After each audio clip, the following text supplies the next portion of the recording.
ครับสบายดีพ่อแม่พี่น้องมา AP ที่ช่องบัดนี้มาขายอยู่เบิ่ง AP ที่ช่องพี่น้อง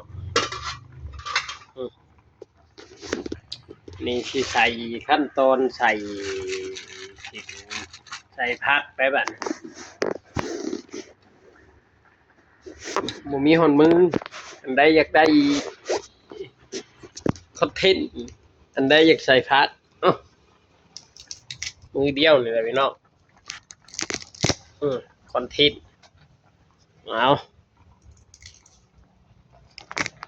เบิ่งไปแล้วกันทิศน้องใส่ผักดอกผักกาดลงเบิดมีอือคอนเทนต์หยังบ่ปังบ่ปิ้งต้องลงตลอดบ่ได้เงินได้คำนำหมู่จักเทื่อ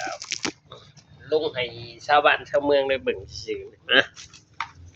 ตรวจไปนำกันพี่น้องนะอื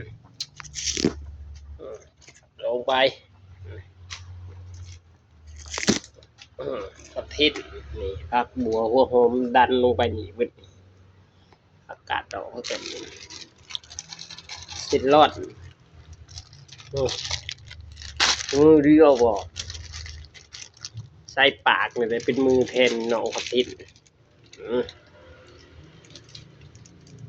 บ่ต้องดิดต้องดัดมันดอกนี่ลงไปเบิดนี่นี่จวาดพี่น้องได้แล้วนี่ซ่อมแซมโดยใช้